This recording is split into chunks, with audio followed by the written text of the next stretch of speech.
Je suis passé sur ce Stolperstein, comme le font ces jeunes. Et j'ai lu le nom qui était inscrit dessus. Max Schwarzenberger. Ça m'a fait réfléchir. Schwarzenberger, c'est aussi mon nom. Revenir sur le passé pour prendre son avenir à bras-le-corps. Et ça a déclenché quelque chose en moi.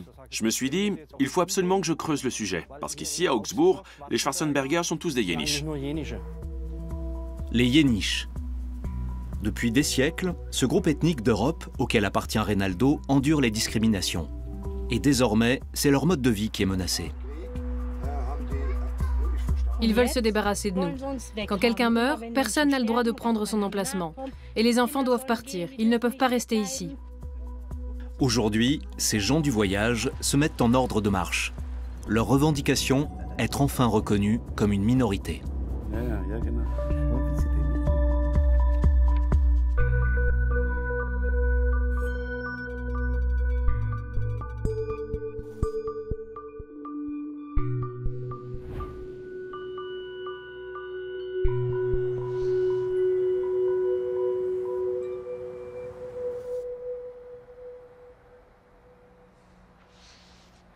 Thomas Mayer, d'origine yéniche, vit à Innsbruck, en Autriche. Pour les besoins de son travail, il sillonne le pays de long en large à bord de sa caravane. Voyager, c'est une seconde nature pour lui. Être sur la route, décider soi-même de l'endroit où on va se rendre, de l'endroit où on va travailler, organiser soi-même son planning, vivre à son propre rythme. C'est ça la liberté. Pérégriner fait partie intégrante de cette culture. Pendant des siècles, les vanniers, comme on les appelait autrefois, ont mené un mode de vie nomade, se déplaçant dans des carrioles, puis dans des caravanes. Aujourd'hui encore, on sait peu de choses de leurs origines. Ils seraient environ 500 000 dans toute l'Europe, pour la plupart sédentarisés. Thomas lui-même ne voyage plus.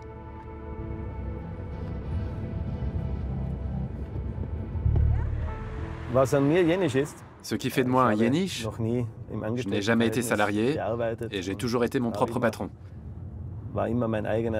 Je parle la langue et je suis probablement un des derniers, de tous ceux que je connais, à avoir connu un mode de vie itinérant et traditionnel. Autrefois, les Yéniches vendaient des corbeilles et des étoffes de leur propre facture, ou travaillaient comme ouvriers dans les villages qui jalonnaient leur itinéraire. Aujourd'hui encore, la plupart sont à leur compte. Thomas, lui, vend des fenêtres.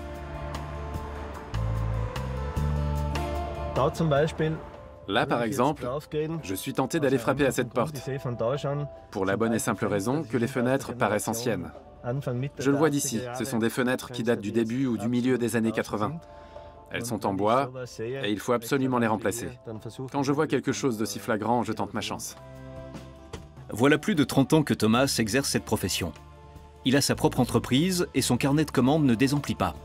Lorsque son emploi du temps le lui permet, il fait encore du porte-à-porte, comme ses ancêtres avant lui. Bonjour, Thomas Mayer. Il y a actuellement des subventions pour le remplacement des fenêtres. 75% de la facture est prise en charge par l'État. Je n'ai pas les moyens pour l'instant.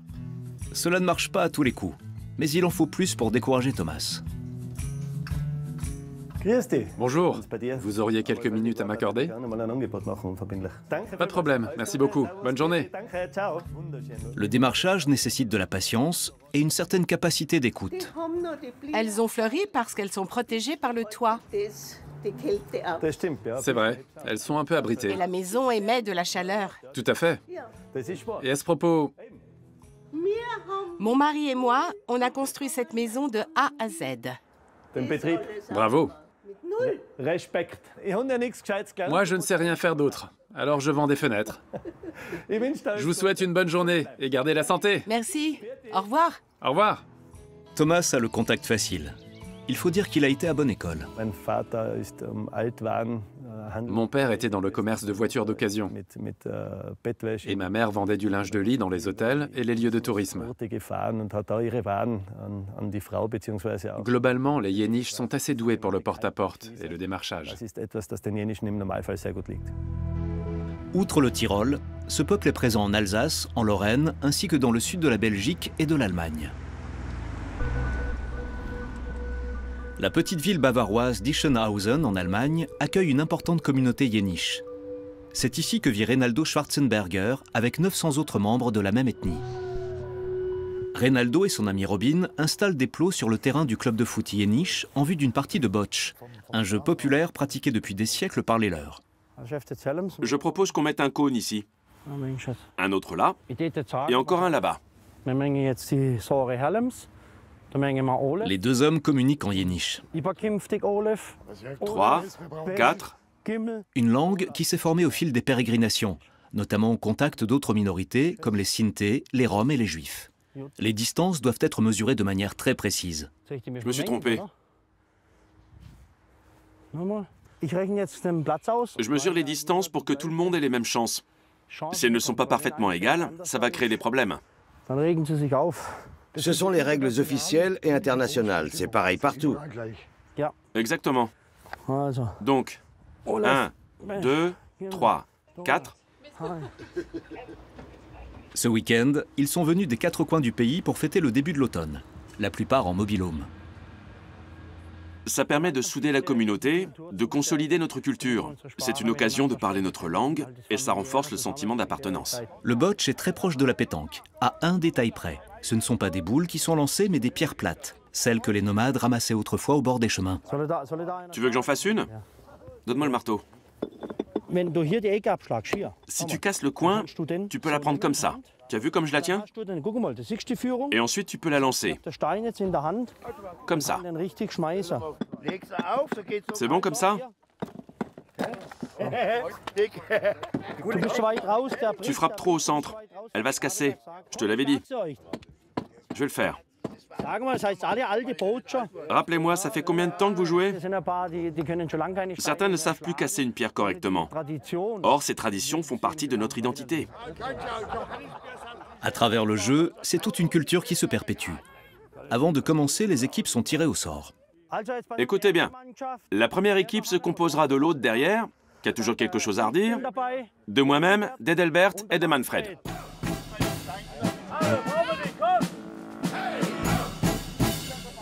Le but de l'exercice, lancer la pierre le plus près possible du plot, appelé plamp.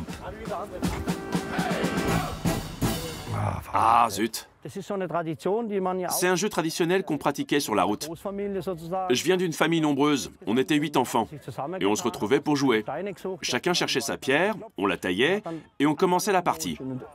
Les caravanes étaient pleines de pierres plates, parce que tout le monde avait la sienne.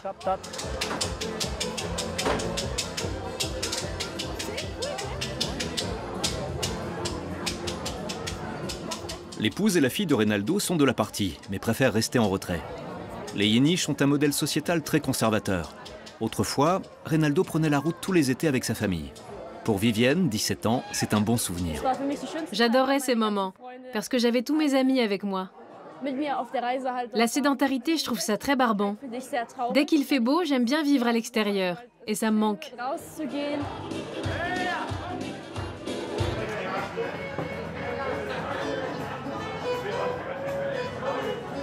Des traditions et un mode de vie qui, pour les Yeniches, justifieraient d'être considérés comme une minorité. Mais cette identité se perd. Alors, pour faire vivre et transmettre la mémoire familiale, Reynaldo se rend à Rastatt avec Vivienne.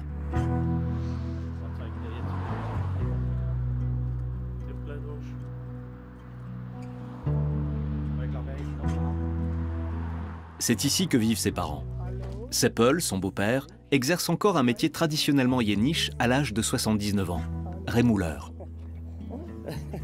Toi aussi, tu veux apprendre à aiguiser les couteaux? Depuis plus de 60 ans, Seppel fait la navette entre Stuttgart et Francfort pour aiguiser des lames. Si tu ne travailles pas, tu n'es pas un homme. C'était ce qu'on disait de mon temps. Je ne sais pas faire autrement. Et puis je ne peux pas m'arrêter, ma retraite ne me suffirait pas pour vivre. Comme ça? Oui, tiens-le bien droit. Autour de Vivienne d'essayer.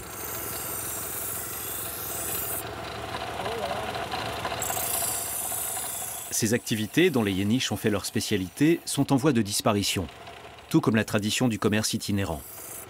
Âgé de 50 ans, Reynaldo a lui aussi appris l'art du rémoulage. Mais aujourd'hui, il travaille dans la rénovation d'habitat, un métier qu'il a appris par ses propres moyens. Peu de Yeniches suivent une formation classique. C'est ça, comme ça. Continue. Vivienne, elle, se projette dans un parcours moins traditionnel. Je voudrais faire des sciences. Mais je trouve ça sympa d'apprendre l'artisanat. Depuis quelques années, Theresia, la mère de Reynaldo, et Seppel sont des Yéniches du béton. Comprenez, ils vivent dans une maison en dur. Cela n'a pas toujours été le cas. Pendant longtemps, le couple a vécu sur la route avec ses 8 enfants. Ils ont été confrontés à l'exclusion, la discrimination et la persécution. Comme les Sintés et les Roms, les Yéniches ont connu la déportation et les camps de concentration pendant la Seconde Guerre mondiale. Avec beaucoup d'émotion, Seppel nous raconte l'histoire de sa mère. Elle était enceinte de 4 mois quand elle a été déportée. Le bébé est né dans le camp de Stutthof. Ils lui ont pris et ils l'ont brûlé vif, en la forçant à regarder. Ils l'ont mis dans une brouette et ils l'ont introduit vivant dans un four crématoire.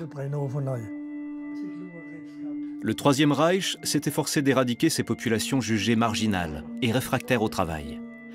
Si la mère de Seppel a survécu à l'horreur des camps, elle en est ressortie profondément traumatisée. Seppel a donc grandi dans un foyer. Mais les persécutions n'ont pas cessé. J'ai été stérilisé à l'âge de 2 ans environ. On était le rebut de l'humanité. Pour eux, on était des moins que rien. Et ils laissaient les grands nous torturer. Ce passé, Seppel s'en est ouvert à Reynaldo il y a seulement quelques mois. Aujourd'hui encore, on ignore combien de Yéniches ont trouvé la mort dans les camps de concentration. Après la guerre, les manouches blancs, comme on les surnomme, ont pris l'habitude de taire leur origine, par crainte de vivre un nouveau martyre. On ne pouvait même pas communiquer dans notre langue. Mon père nous disait « Ne parlez pas yéniche, ils ne doivent pas savoir d'où on vient ». Pour les gens, on était juste des gens du voyage, des tziganes. Tzigane. S'il n'est pas connoté dans la bouche des Yéniches, ce mot qui désigne indistinctement les Sintés et les Roms reste associé à de nombreux préjugés pour le grand public. C'est terrible. Comment est-ce qu'une chose pareille peut se produire dans un pays où l'on habite depuis des siècles? Tout ça parce qu'on est différent, parce qu'on a un autre mode de vie, peut-être une autre culture, une autre langue. C'est une honte pour l'Allemagne et son histoire.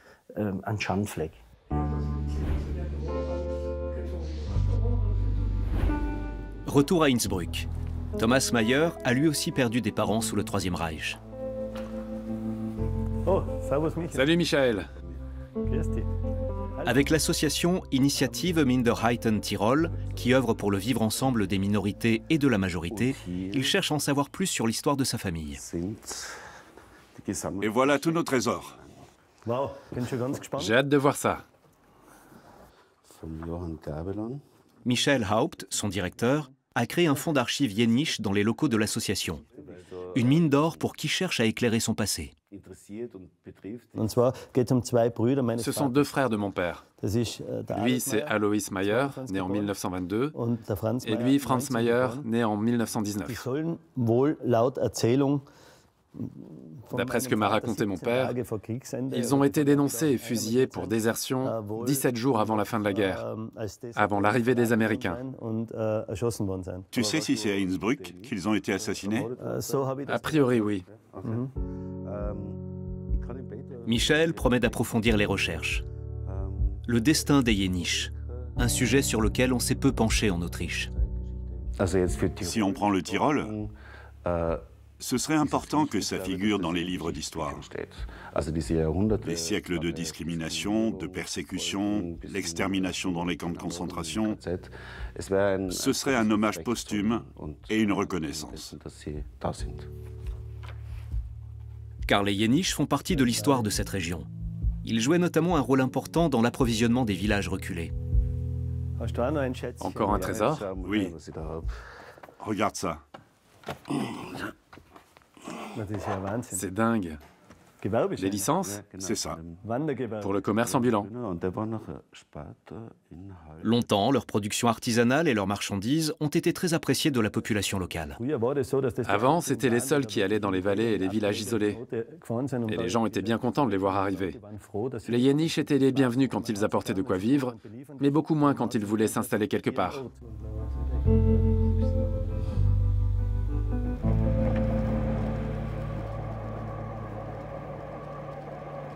À Ischenhausen, en Bavière, Reynaldo cherche lui aussi à en savoir plus sur l'histoire de sa famille.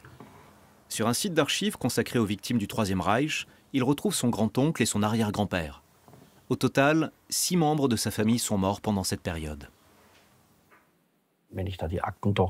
Sur ces documents, ils sont qualifiés de marginaux ou de voleurs professionnels. Et c'est le motif de leur arrestation. C'est extrêmement violent. J'avoue que ça m'a vraiment bouleversé. Les Jenisch considèrent la famille comme le bien le plus précieux. Et la communauté occupe une place centrale dans leur mode de vie. En 2019, à Ischenhausen, ils ont décidé d'unir leurs forces en fondant un conseil central. Ils se réunissent ici, au siège du club de foot Jenisch. Ah, c'est pas trop tôt. Santé. Les Jenisch souhaitent être reconnus comme une minorité nationale, au même titre que les Sorabes, les Danois, les Frisons, les Sintais et les Roms. Ce statut qu'ils ont déjà en Suisse leur conférerait une protection et leur permettrait d'accéder à des subventions. À l'ordre du jour, une bonne nouvelle. Un membre de la communauté pourrait être décoré. Proposition de la candidature de M. Klaus Vater, domicilié à Bonn, à la médaille de l'Ordre du Mérite.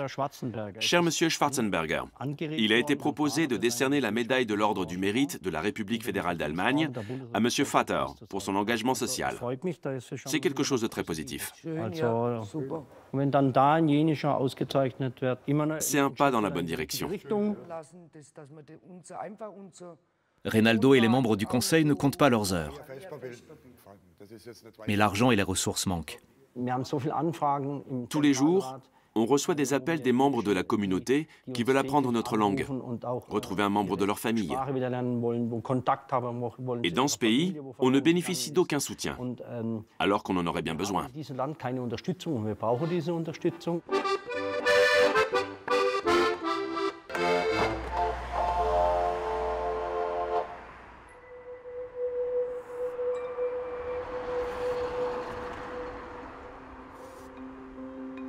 À Francfort, on attend beaucoup du conseil. Plusieurs familles Jenisch sont installées ici, à la périphérie de la ville, depuis 6 générations et plus de 70 ans. Mais aujourd'hui, ils vivent sous la menace d'une expulsion. Le terrain qu'ils occupent appartient à la ville, et un changement d'administration a remis en question les contrats de jouissance dont ils bénéficient. Reynaldo leur rend visite avec son fils Jordan et son ami Robin.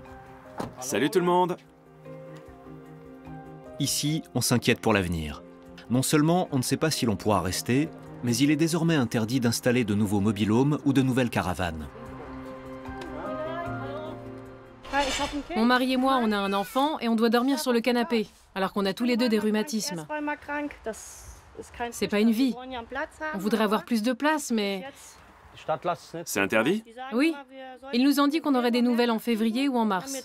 On est en juillet et on ne sait toujours pas à quelle sauce on va être mangé. C'est catastrophique parce qu'on a besoin de plus d'espace. Je ne vais pas vivre toute ma vie dans une caravane avec un enfant en bas âge. On est prêt à payer un loyer, ce n'est pas la question. On ne demande pas à être logé gratuitement. Vous avez grandi ici? Oui. Et vos enfants sont nés ici? Oui. Oui, mes petits-enfants sont la 6e génération. Ce terrain, en marge de la ville, a été mis à disposition en 1953 pour accueillir la communauté Jenisch, qui n'était plus la bienvenue dans le centre-ville. Bonjour mon ami.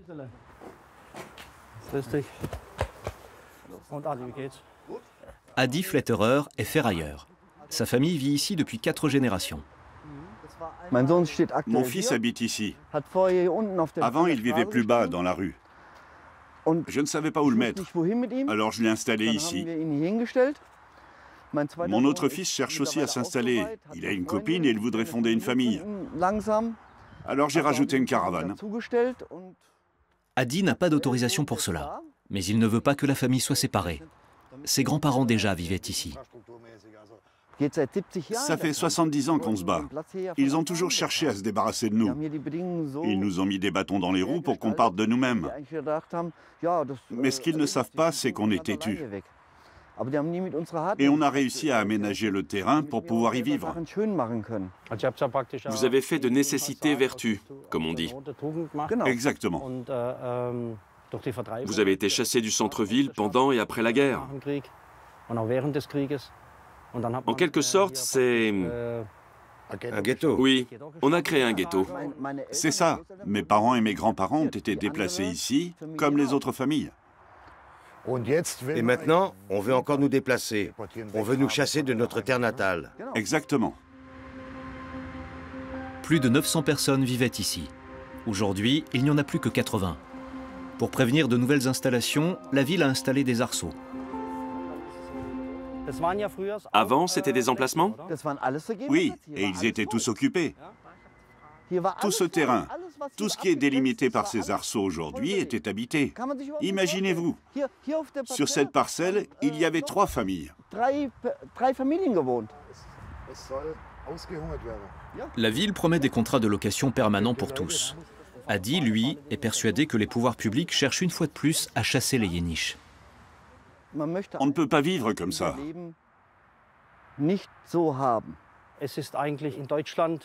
Ce n'est qu'un exemple de ce qui se passe en Allemagne.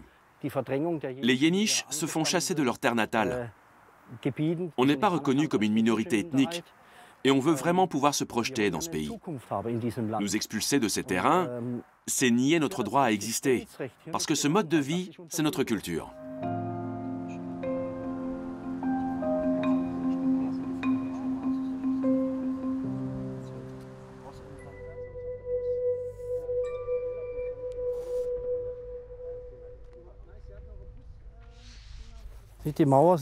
Les murs se sont effondrés.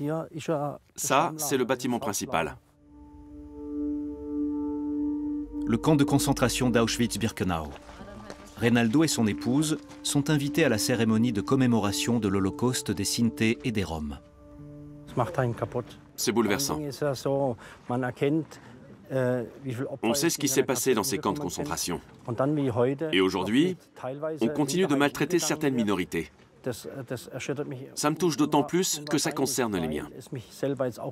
Sous la houlette de Romani Rose, président de leur conseil central, les Sinti et les Roms d'Allemagne ont dû se battre pendant des décennies pour que le génocide de leur ethnie soit reconnu. En 1995, ils ont enfin obtenu le statut de minorité nationale. Romani Rose mène aujourd'hui la visite de ce lieu de mémoire.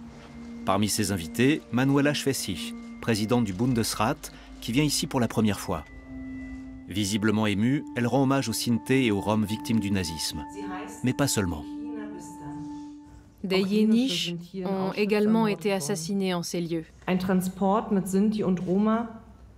transportant des Sinti et des Roms est arrivé ici le 12 mars 1943 en provenance de ma région, le Mecklembourg-Poméranie occidentale.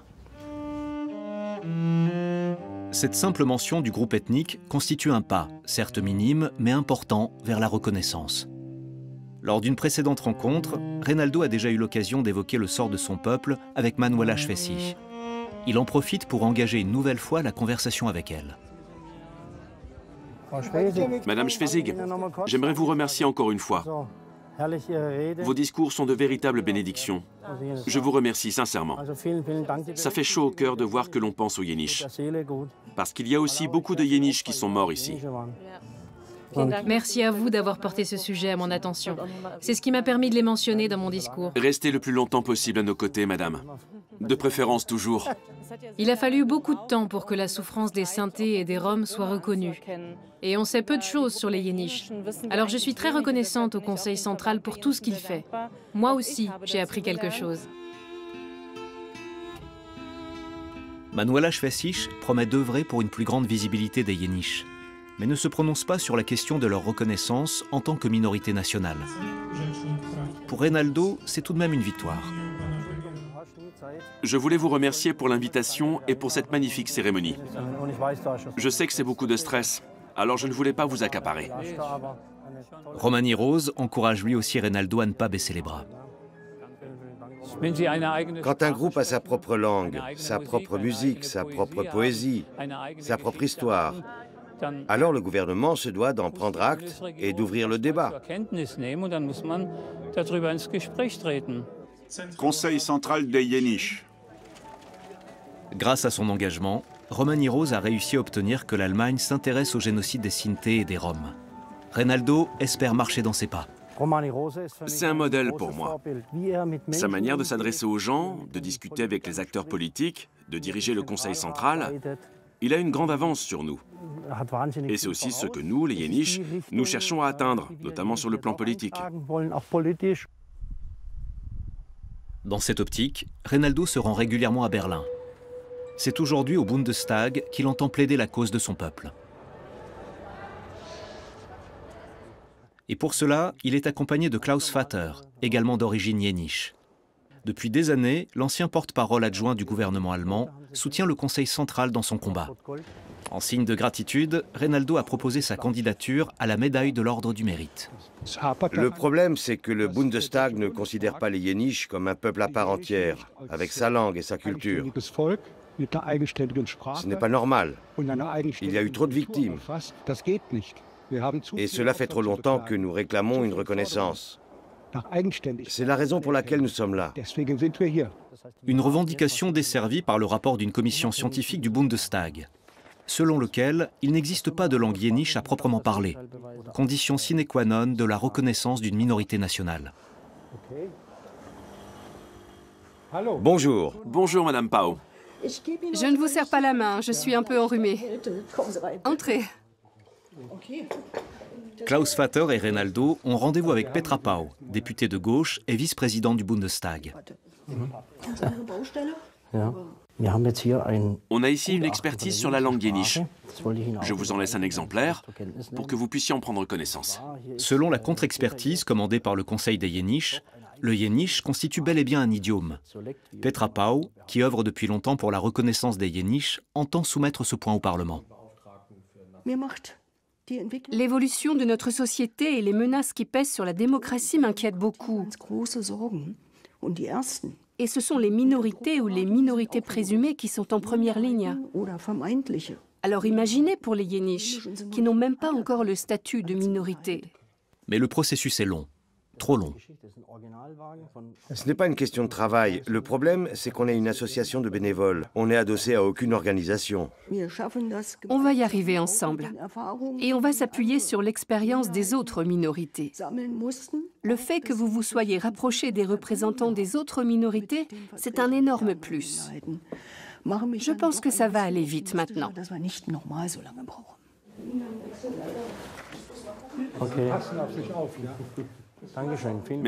Merci beaucoup. C'est important, parce que ce sont ces gens-là qui nous donnent la force de continuer. En face du Bundestag se dresse le mémorial consacré aux Sinti et aux Roms victimes du nazisme. Une fois de plus, les Yéniches n'y sont que très brièvement mentionnés.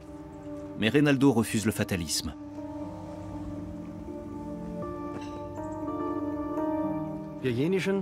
Quoi qu'on endure, on se relèvera toujours, jusqu'à la dernière goutte de notre sang. Dans quelques années, il l'espère, le monde reconnaîtra l'existence des siens et les calvaires qu'ils ont endurés.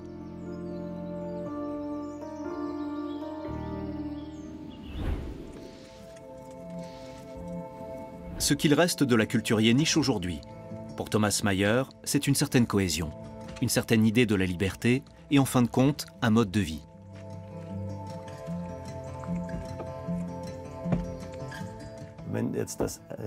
Si être yéniche, c'est voyager, alors c'est de plus en plus difficile de vivre pleinement selon ce principe. Mais les choses évoluent au fil des siècles et des décennies. Les yéniches doivent être lucides sur le fait que le contexte se prête de moins en moins à ce mode de vie. Reste la caravane, dernier apanage de cette culture. Même lorsqu'elle n'est utilisée que pour les vacances ou le travail. Celle de Thomas est récemment tombée en panne. Cela ne l'empêche pas d'y retrouver ce sentiment de liberté si cher à son cœur.